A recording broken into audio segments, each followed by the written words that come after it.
Shalom adik-adik. Ya adik-adik, kita ketemu lagi dalam ibadah IHMPT kita di hari Minggu ini. Nah, di pagi hari ini kita masih tetap beribadah melalui YouTube bersama-sama. Jadi kakak harap adik-adik sudah mempersiapkan diri dan kita akan memulai ibadah kita. Kita akan masuk dalam saat teduh sejenak. Mari kita mulai.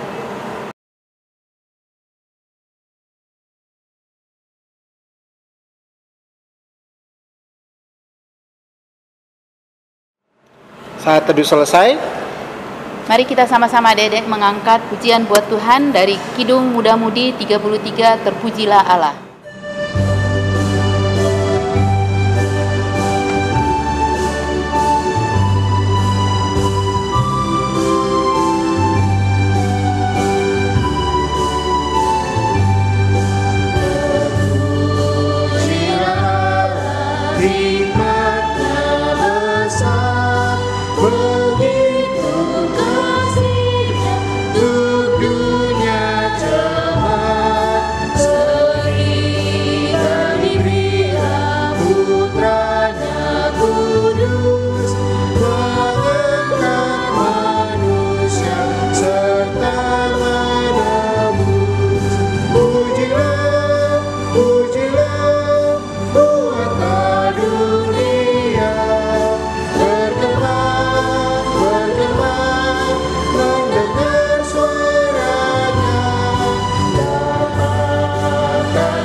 Baik adik-adik, kita akan masuk dalam doa pembukaan serta doa bimbingan Roh Kudus, dan kita akan berdoa juga untuk pembacaan Alkitab kita yang akan dipimpin oleh Kamiri.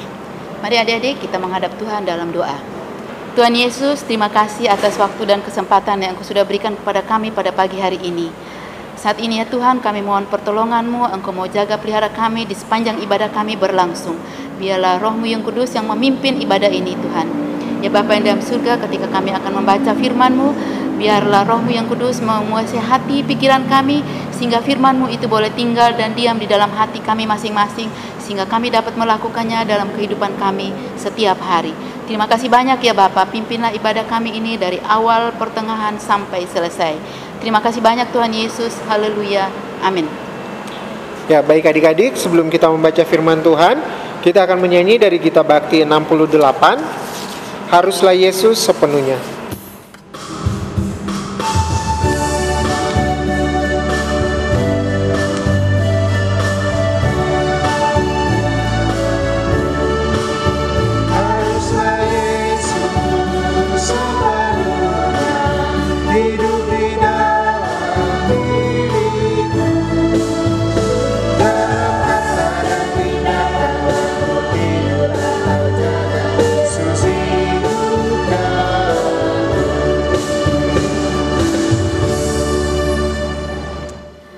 Mari adik-adik kita membuka Alkitab kita akan membaca bersama-sama, yaitu dari Kisah Para Rasul 28 ayat 17 sampai 29. Kalau sudah menemukannya, mari kita membaca. Kakak akan baca ya. Pembicaraan dengan orang Yahudi di Roma. 3 hari kemudian Paulus memanggil orang-orang terkemuka bangsa Yahudi, dan setelah mereka berkumpul, Paulus berkata, "Saudara-saudara, meskipun aku tidak berbuat kesalahan terhadap bangsa kita atau terhadap adat istiadat nenek moyang kita, namun aku ditangkap di Yerusalem dan diserahkan kepada orang-orang Roma. Setelah aku diperiksa, mereka bermaksud melepaskan aku, karena tidak terdapat suatu kesalahan pun padaku yang setimpal dengan hukuman mati. Akan tetapi orang-orang Yahudi menentangnya, dan karena itu terpaksalah aku naik banding kepada Kaisar. Tetapi bukan dengan maksud untuk mengadukan bangsaku. Itulah sebabnya aku meminta supaya aku melihat kamu dan berbicara dengan kamu, sebab justru karena pengharapan Israel lah aku diikat dengan belenggu ini." Akan tetapi mereka berkata kepadanya, "Kami tidak menerima surat-surat dari Yudea tentang engkau, dan juga tidak seorang pun dari saudara-saudara kita datang memberitakan apa-apa yang jahat mengenai engkau. Tetapi ingin mendengar dari engkau bagaimana pikiranmu, sebab tentang mazhab ini kami tahu bahwa di mana-mana pun ia mendapat perlawanan. Lalu mereka menentukan suatu hari untuk Paulus. Pada hari yang ditentukan itu datanglah mereka dalam jumlah besar di tempat tumpangannya. Ia menerangkan dan memberi kesaksian kepada mereka tentang kerajaan Allah. Dan berdasarkan hukum Musa dan kitab para nabi, ia berusaha meyakinkan mereka tentang Yesus. Hal itu berlangsung dari pagi sampai sore. Ada yang dapat diyakinkan oleh perkataannya, ada yang tetap tidak percaya. Maka bubarlah pertemuan itu dengan tidak ada kesesuaian di antara mereka. Tetapi Paulus masih mengatakan perkataan yang satu ini. Tepatlah firman yang disampaikan Roh Kudus kepada nenek moyang kita dengan perantaraan Nabi Yesaya. Pergilah kepada bangsa ini dan katakanlah, kamu akan mendengar dan mendengar, namun tidak mengerti. Kamu akan melihat dan melihat, namun tidak menganggap. Sebab hati bangsa ini telah menebal, dan telinganya berat mendengar, dan matanya melekat tertutup, supaya jangan mereka melihat dengan matanya, dan mendengar dengan telinganya, dan mengerti dengan hatinya, lalu berbalik sehingga menyembuhkan mereka. Lalu berbalik sehingga aku menyembuhkan mereka. Sebab itu kamu harus tahu bahwa keselamatan yang daripada Allah ini disampaikan kepada bangsa-bangsa lain dan mereka akan mendengarnya. Dan setelah Paulus berkata demikian, pergilah orang-orang Yahudi itu dengan banyak perbedaan paham di antara mereka. Demikianlah firman Tuhan. Baik adik-adik, kita akan masuk dalam pembagian kelas. Seperti yang diketahui bahwa kelas EK akan dibawa oleh Kak Dianti dan kelas Dwi akan dibawakan oleh Kak Charles.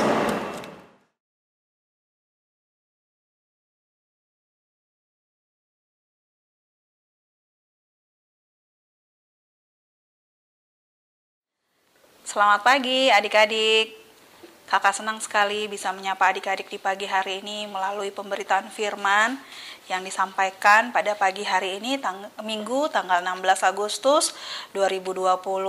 Adik-adik yang diberkati Tuhan, di era dan zaman yang serba canggih dan modern ini, adik-adik, banyak sajian-sajian informasi yang kita terima dari media sosial seperti Facebook, Twitter, WhatsApp, YouTube, bahkan dari Line mungkin ya adik-adik, yang kita lihat informasi-informasi ini banyak beraneka ragam.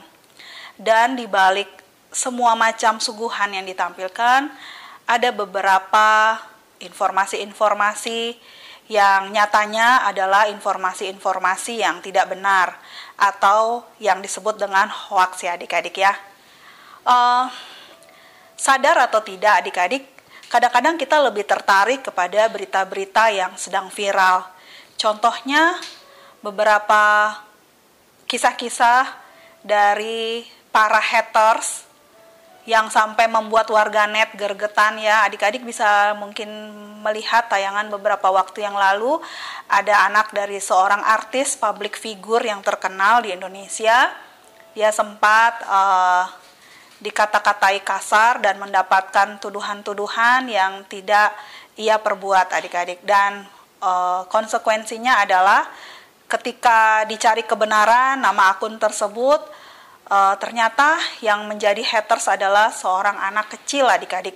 Bayangkan seorang anak kecil sudah jadi haters ya, yaitu pengumbar kebencian di media sosial. Dan orang-orang yang men-follow Instagram si anak ini ada banyak dan berbagai macam komentar. Adik-adik, bagaimana tidak seorang artis ini dia berusaha membela bahwa apa yang dituduhkan kepada anaknya belum tentu benar.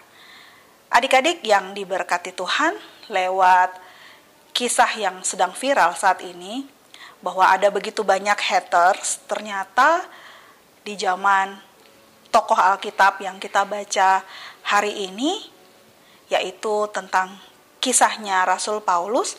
Ternyata kisahnya Rasul Paulus ini juga menarik adik-adik, karena dulu juga tokoh Alkitab ini banyak punya haters. Kenapa adik-adik?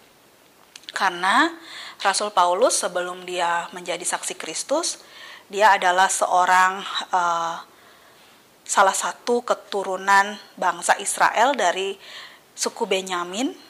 Dia adalah seorang yang taat beribadah sesuai dengan keyakinan agama Yahudi. Ia juga mempelajari kitab-kitab Taurat, dan dia mempelajari banyak pengajaran ilmu-ilmu pengetahuan tentang ajaran-ajaran kitab hukum Musa, hukum Taurat adik-adik ya, dan juga kisah-kisah yang terdapat di dalamnya. Tetapi adik-adik, dia sangat membenci, waktu dia sebelum bertobat, dia sangat membenci orang-orang Kristen adik-adik, di mana ia adalah salah satu saksi kunci ketika Stefanus, seorang hamba Tuhan, tewas waktu dia masih sangat muda.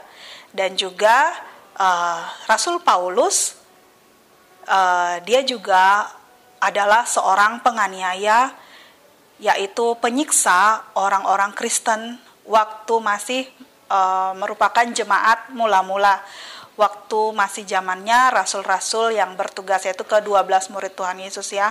Jadi waktu 11 murid Tuhan Yesus yang masih bertahan dan 1 orang murid Tuhan Yesus yang berkhianat. Nah, dari murid-muridnya Tuhan Yesus inilah banyak jemaat-jemaat yang bertumbuh imannya karena pemberitaan firman yang boleh mereka sampaikan. Salah satunya ketika ada Stefanus yang meninggal, mati karena dilempari batu ya, akibat ia melayani orang-orang yang karena ia dipilih oleh beberapa penatua, salah satu orang-orang yang melayani orang-orang miskin saat itu untuk memberitakan firman, ternyata harus mengalami nasib yang naas, yaitu dilempari batu sebagai seorang saksi Kristus yang harus menjadi martir adik-adik. Dan sebagai kesaksian imannya, ternyata Rasul Paulus waktu sebelum bertobat, dia juga sangat membenci orang-orang yang beribadah kepada Tuhan Yesus. Akibatnya, ia banyak memenjarakan baik itu perempuan maupun laki-laki ke dalam penjara untuk disiksa, bahkan tidak segan-segan ia membunuh. Apa yang terjadi adik-adik? Dari semua peristiwa itu, Rasul Paulus mengalami perjumpaan dengan Tuhan. Ketika saat itu ia sedang berikhtiar mendapatkan surat perintah untuk membinasakan orang-orang Kristen, ternyata Tuhan hadir dan menjamah dia secara pribadi dengan sangat luar biasa. Ia mengalami perjumpaan dengan Tuhan ketika ia dipulihkan, ia mengalami pertobatan, ia menerima Tuhan Yesus sebagai Tuhan dan Juru Selamatnya. Sungguh perjalanan Rasul Paulus yang tadinya ia bangga dengan agamanya Yahudi, tetapi ketika dia menerima Tuhan Yesus, dia menjadi seorang yang bersemangat untuk mewartakan kabar keselamatan, kabar baik, yaitu kabar kebenaran.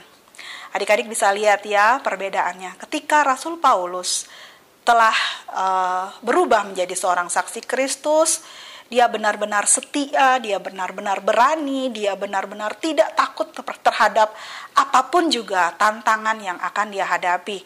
Dia tahu konsekuensi sebagai saksi Kristus itu berat. Dan ia juga tahu kalau dia juga akan mengalami nasib yang sama seperti Stefanus dan juga para murid-murid Tuhan Yesus. Tetapi itu tidak membuat dia menyerah adik-adik. Firman Tuhan yang kita baca tadi itu berangkat dari sejarah di mana Rasul Paulus saat itu banyak dibenci oleh bangsa Yahudi. Jadi ada beberapa orang yang tadinya adalah sama-sama dengan Rasul Paulus, sama-sama tukang nyiksa orang Kristen. Akhirnya mereka melihat bahwa Rasul Paulus itu berubah 180 derajat adik-adik dari jalannya dia yang lama. Waktu dia lihat pengajaran-pengajarannya mungkin disimak dan dilihat oleh mereka, ditelaah lagi, ternyata kok tidak sesuai dengan dan menyimpang dari hukum Taurat yang mereka pelajari. Padahal sebenarnya adik-adik, apa yang diajarkan oleh Rasul Paulus yaitu tentang Mesias yang akan datang, yang diyakini oleh orang Yahudi, sebenarnya itu adalah Tuhan Yesus Kristus sendiri, di mana Tuhan Yesus Kristus tidak menghapus adanya hukum Taurat, tetapi dia menggenapi hukum Taurat tersebut. Sudah jelas ya adik-adik ya, bahwa Rasul Paulus bukan memberitakan kabar bohong, tetapi Rasul Paulus justru menyatakan kabar sukacita, kabar kebenaran tentang Injil, tentang Yesus Kristus yang adalah Tuhan dan Juru Selamat. Kenapa dia datang ke dunia?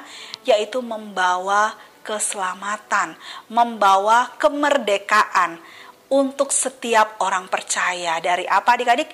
Dari belenggu dosa. Supaya mereka lewat pengorbanan Tuhan Yesus di atas kayu salib dapat menerima anugerah keselamatan itu.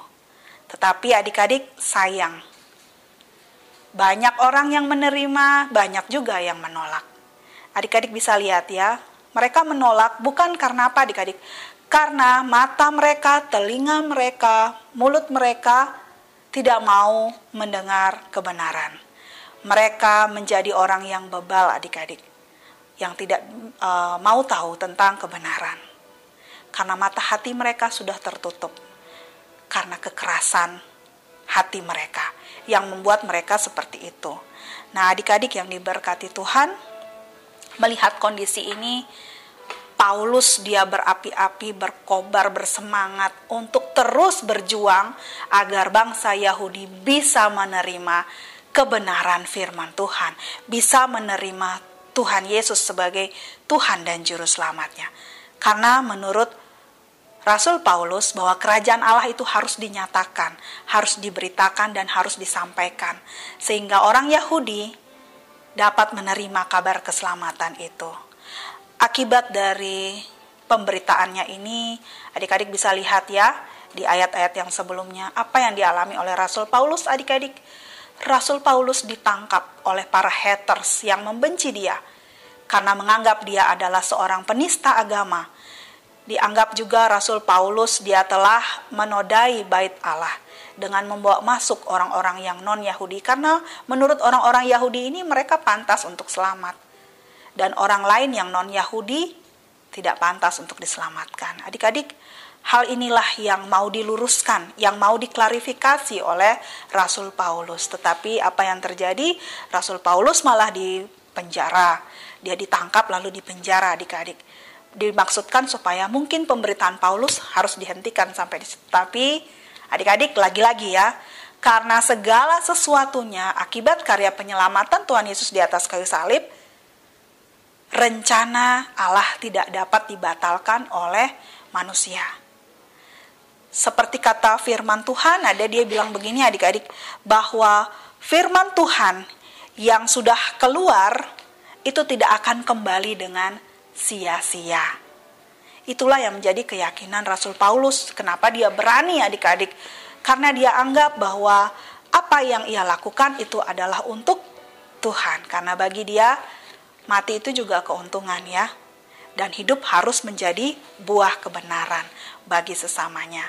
Adik-adik yang diberkati Tuhan, dari pembacaan yang tadi kita mau lihat bahwa ternyata Rasul Paulus itu mengalami banyak kesukaran ketika dia ikut Tuhan Yesus. Ternyata ikut Tuhan Yesus itu tidak gampang adik-adik, harus mengalami jalan-jalan yang banyak dengan kesulitan-kesulitan, kesukaran-kesukaran. Tetapi sekali lagi kakak mau bilang, dia tidak pernah takut. Dia justru berani dan setia terhadap setiap apapun juga yang ia alami adik-adik. Adik-adik yang diberkati Tuhan, di dalam perikop yang tadi kita baca, yaitu Rasul Paulus, dia ketika dia di dalam menjadi seorang tahanan kota, dia dipenjarakan, terus dia oleh orang-orang Yahudi yang ada di Yerusalem, ia mengalami sedikit pergolakan dalam hatinya ya, karena dia menuntut keadilan untuk membela dirinya dia adik-adik. Makanya dia berusaha untuk bertemu dengan kaisar, yaitu dia berusaha bertemu untuk kepada kaisar ya, supaya dia tidak divonis hukuman mati. Karena bagi Paulus dengan perkara ini tidak sebanding dengan hukuman itu untuk dirinya. Maka dari itu di dalam perikop bacaan kita tadi, kita mau melihat bagaimana Rasul Paulus berani mengumpulkan orang-orang terkemuka yang ada di dalam komunitas orang Yahudi di Roma. Adik-adik tahu ya, perjalanan sebelumnya dia sempat bersama dengan tahanan-tahanan yang lain sampai dia ke Malta dan akhirnya dia ke kota Roma, di mana Rasul Paulus dia ingin naik banding adik-adik kepada kaisar. Ternyata dia tidak dapat menemui kaisar langsung. Dan akhirnya dia berusaha untuk bertemu, bertatap muka, berdialog bersama orang-orang terkemuka yang ada di kota itu, dengan maksud supaya orang-orang bisa mendengar kabar sukacita, kebenaran firman Tuhan itu. Adik-adik yang diberkati Tuhan, ternyata ketika dia bertemu dengan beberapa orang-orang terkemuka di situ, di ayat yang tadi kita baca, di ayat yang ke-17 sampai 29, bahwa Rasul Paulus ingin meyakinkan bahwa pemberitaannya itu tidak menyimpang dari hukum Musa atau Taurat Tuhan, dan juga dari kisah-kisah yang pernah dinubuatkan oleh kitab para nabi. Justru ia mau menerangkan siapa Yesus. Dan kesempatan itu tidak disia-siakan oleh Rasul Paulus. Ketika kali yang kedua, orang-orang itu kembali kepada Rasul Paulus, karena dia merupakan tahanan kota, otomatis ya adik-adik, Rasul Paulus nggak bisa kemana-mana. Dia ada di dalam rumah kediamannya, dan dia hanya bisa menerima tamu dari luar. Nah, di saat itulah Rasul Paulus berkesempatan mengumpulkan orang-orang yang banyak datang kepada dia untuk mendengarkan berita Injil. Adik-adik, inilah kali pertama berita Injil disampaikan oleh Rasul Paulus. Pertanyaannya, apakah semua orang bisa menerima kabar firman Tuhan itu? Tidak juga adik-adik. Ada yang bisa mendengar dan bisa menerimanya dengan sukacita, tapi ada juga yang tidak bisa menerimanya, karena mereka hanya bisa memikirkan apa yang ada di akal pikiran mereka. Nah, adik-adik, bisa dibilang bahwa kabar sukacita ini tidak secara umum dapat diterima dengan baik dan disukai dengan baik oleh orang-orang. Adik-adik, ada firman Tuhan loh yang pernah bilang gini ya, oleh hamba-hamba Tuhan disampaikan bahwa Allah kita yang kita sembah itu, yaitu Tuhan Allah Bapa yang melalui putranya Yesus Kristus itu adalah Allah yang mencintai kebenaran. Seharusnya sebagai anak-anak Tuhan, kita juga hidup belajar seperti Rasul Paulus, yaitu berusaha mencintai dan hidup di dalam kebenaran. Adik-adik, seperti kata 1 Yohanes 2 ayat 29, dia mau bilang, jikalau kamu tahu bahwa ia adalah benar, kamu juga harus tahu bahwa setiap orang yang berbuat kebenaran lahir daripadanya. Jadi udah pasti ya adik-adik ya, segala sesuatu yang benar itu datang daripada Allah. Nggak mungkin dong Rasul Paulus menjadi saksi dusta. Justru lewat karyanya Tuhan Yesus yang diteladani oleh Rasul Paulus, dan Rasul Paulus sudah dimerdekakan dari dosa, dia sudah mendapatkan anugerah keselamatan itu, dia mau bagikan bagi orang-orang yang merupakan orang-orang sebangsanya. Baru dia sebarkan dari Yerusalem ke Yudea sampai ke ujung bumi. Luar biasa nggak adik-adik? Ini kisah yang sangat luar biasa yang kakak baca hari-hari ini ya. Karena apa adik-adik? Menguatkan kita sebagai orang percaya. Apakah berita Injil di Kisah Para Rasul yang kita nggak tahu ya, nggak ada akhirnya. Apakah berhenti sampai di situ? Tidak adik-adik. Justru lewat berita Injil yang disampaikan oleh Rasul Paulus dan murid-murid Tuhan Yesus waktu itu masih berlanjut sampai hari ini. Buktinya kakak dan adik-adik masih bisa mendengarkan firman Tuhan, bukan? Kapan berakhirnya? Sampai Tuhan Yesus datang kembali, kita semua didapati benar di hadapan Tuhan. Adik-adik bisa percayakan, kelak Tuhan Yesus akan datang adik-adik untuk yang kedua kalinya. Di saat itulah semua lidah akan mengaku Yesus Kristus itu Tuhan. Semua lutut akan bertelut dan mengakui bahwa Tuhan Yesus itu adalah Tuhan dan Juru Selamat mereka. Adik-adik yang diberkati Tuhan, selagi kita masih diberikan waktu dan kesempatan, marilah kita pergunakan waktu-waktu kita yang ada ini di dalam bentuk bagaimana Tuhan Yesus sudah memerdekakan kita dari dosa. Marilah kita juga membagikan kabar baik ini bagi teman-teman kita, bagi saudara-saudara kita, bagi keluarga kita, bagi orang-orang di sekitar kita yang belum kenal Tuhan Yesus. Lewat apa adik-adik? Lewat tutur kata kita sehari-hari, lewat sikap hidup dan perbuatan kita di setiap hari. Jangan sampai kita jadi batu sandungan. Justru firman Tuhan mau berkata, kalau kita memang menyebut diri kita anak-anak Tuhan, kita harus berlaku benar. Benar dalam arti melakukan apa yang Tuhan mau kehendaki di dalam setiap kehidupan kita sebagai anak-anak Tuhan. Adik-adik, ada satu kisah lagi yang menarik.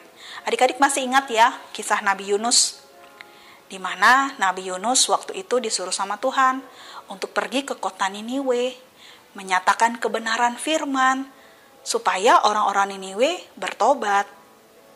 Memang, kota Niniwe terkenal penduduknya jahat adik-adik. Bahkan dengan gemetar Yunus mau pergi ke sana adik-adik. Karena dia tidak setia, tidak benar, maka dia membelok. Pergi kemana adik-adik? Pergi ke Tarsis. Apa yang terjadi? Ternyata si Yunus mendapatkan konsekuensi dari perbuatannya akibat dia bebal dan tidak menuruti perintah Tuhan untuk menyatakan dan menyuarakan kebenaran.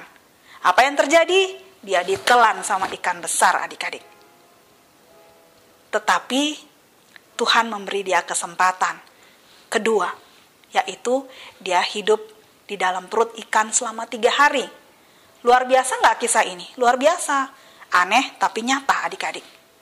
Apa yang terjadi ketika dia dimuntahkan kembali ke daratan? Dia minta ampun sama Tuhan. Dan dia berjanji untuk memberitakan firman dan kebenaran untuk kota Niniwe. Dan lewat pemberitaan yang disampaikan oleh Nabi Yunus, si Yunus ini adik-adik ya, akhirnya kota Niniwe bertobat. Lihat ya adik-adik ya, bahwa tidak ada satu orang pun yang dapat membatasi kuasa Tuhan. Karena siapapun dapat dipakai untuk menjadi alatnya Tuhan, menjadi saksinya Tuhan untuk menyuarakan kebenaran. Sekalipun seperti Rasul Paulus dia dipenjara, sekalipun seperti Tuhan Yesus dia harus mati di kayu salib. Tetapi lihat, buah yang mereka hasilkan kita bisa lihat hari-hari ini, di mana banyak orang boleh percaya kepada Allah Bapa, Tuhan yang hidup itu, yaitu lewat anaknya, Yesus Kristus Tuhan. Lewat darahnya, kita dipersatukan oleh Bapa. Kita memperoleh pengampunan, kita memperoleh kehidupan yang kekal. Kiranya firman Tuhan ini dapat menjadi berkat buat kita, dan kita berani untuk menyatakan kebenaran dimanapun kita berada. Baik adik-adik, baik kakak. Baik kita di lingkungan kita tinggal, di dalam pergaulan kita sehari-hari, di sekolah, bahkan dimanapun. Kita tidak menjadi orang yang mengabarkan berita bohong. Tetapi kita memberitakan dan mewartakan kabar sukacita, kabar kebenaran.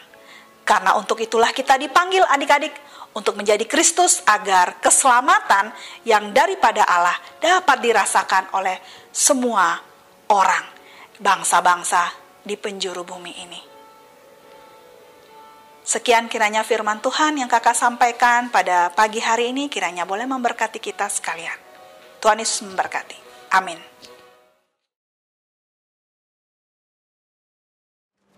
Baik adik-adik, kita tadi telah mendengarkan kebenaran berita firman Tuhan yang telah dibawakan oleh Kak Dianti maupun Kak Charles.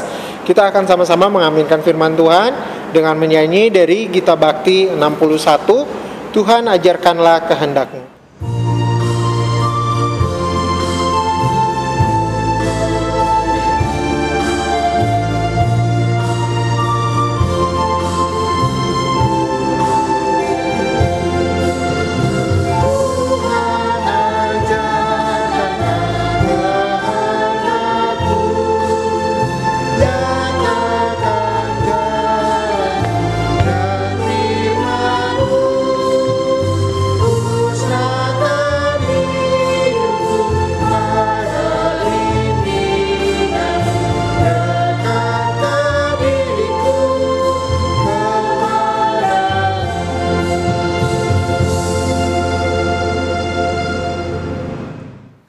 Adik-adik sekalian, mari kita tunduk kepala, kita mau menyerahkan akan syafaat kita di hadapan Tuhan. Mari kita berdoa.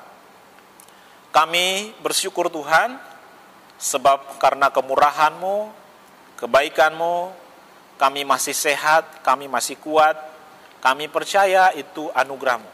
Terima kasih Tuhan, karena Engkau memenuhi kebutuhan hidup kami setiap hari.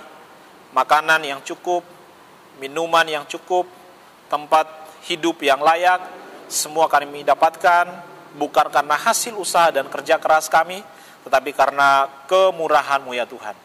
Bapa di sorga, kami berdoa untuk bangsa dan negara kami, secara khusus dalam situasi untuk melawan sakit penyakit COVID-19. Kami berdoa Tuhan Engkau memberkati Bapak Presiden, Bapak Jokowi, memberkati Bapak Wakil Presiden, memberkati para menteri, memberkati para tentara, para perawat kepolisian, pihak keamanan, dari pusat sampai ke daerah. Sehingga setiap program yang mereka boleh canangkan, boleh mendatangkan kebaikan bagi kami sebagai warga masyarakat. Bapa di surga, kami berdoa secara khusus untuk pemerintahan di Bali. Bapak Gubernur bersama jajarannya, Tuhan Engkau memberkati setiap program yang mereka sedang siapkan. Tuhan Engkau memberkati semuanya itu, agar juga mendatangkan kebaikan bagi kami, secara khusus jemaat-Mu atau anak-anak-Mu yang ada di Pulau Bali ini Tuhan. Bapa di dalam kerajaan surga, kami berdoa untuk setiap program-program gereja, dalam secara khusus Tuhan, jikalau dalam rencana tahapan untuk membuka ibadah bersama, kami berdoa Tuhan menolong para presbiter, menolong para hamba-hamba Tuhan, para pendeta yang melayani dalam ruang lingkup jemaat GPIB Maranatha Denpasar. Roh-Mu menyertai mereka, urapi mereka, agar setiap apapun perkataan, pengajaran yang mereka berikan boleh sesuai dengan kehendak-Mu ya Tuhan. Memberkati secara khusus kakak-kakak layan yang ada di Persekutuan Taruna. Apapun itu bentuk pelayanan mereka Tuhan, Engkau yang memberkati, Engkau yang membalasnya sesuai dengan kehendak-Mu ya Tuhan.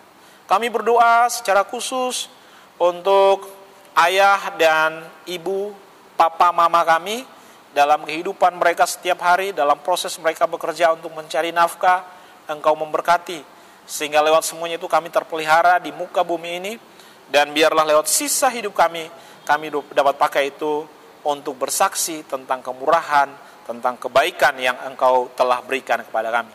Bapa di dalam kerajaan surga, memberkati secara khusus adik-adik layan yang saat ini sedang beribadah dari rumah secara live streaming. Tuhan Engkau memberkati mereka, apapun kondisinya. Jikalau mereka sakit, Tuhan Engkau sembuhkan. Jikalau mereka dalam keadaan bahagia, Tuhan tambahkan sukacita. Jikalau mereka dalam keadaan sedih, Tuhan Engkau menghibur, Engkau menguatkan.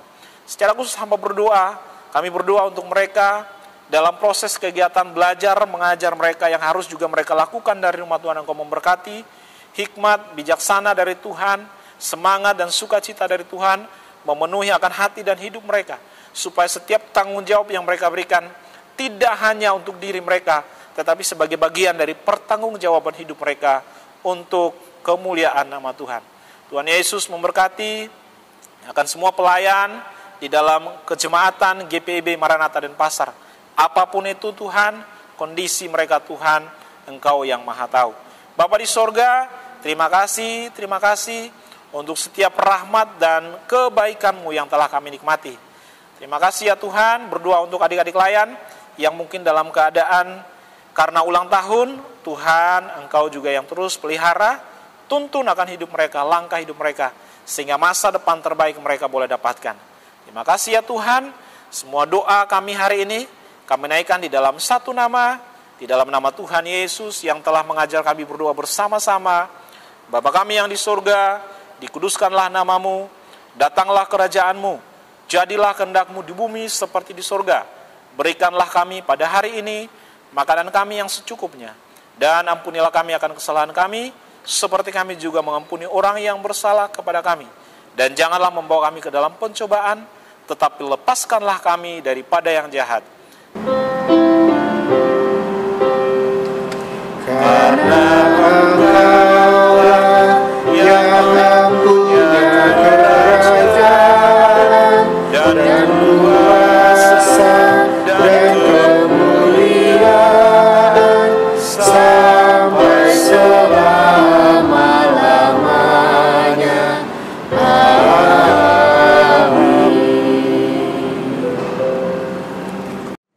Baik adik-adik, kita akan masuk dalam pengutusan dan berkat, tapi sebelumnya kita akan bernyanyi dari Gita Bakti 126, Damai Sejahtera.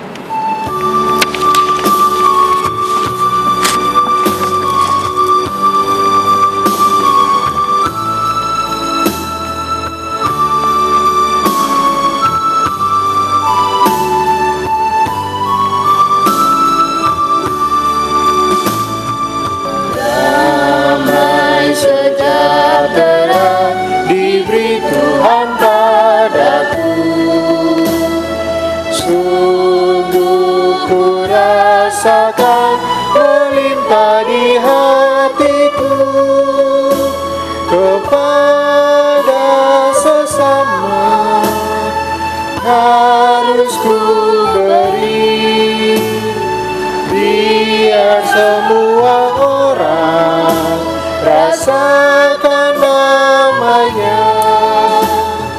Damai sejahtera diberi Tuhan padaku, sungguh ku rasakan melimpah di hatiku. Ku ingin bagaikan damai yang ku alami di hidupku, supaya bumiku penuh dengan namanya.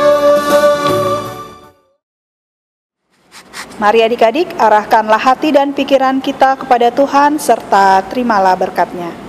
Kasih karunia Tuhan Yesus Kristus dan kasih Allah Bapa dan persekutuan dengan Roh Kudus kiranya menyertai adik-adik sekalian mulai dari saat ini sampai kekal selama-lamanya.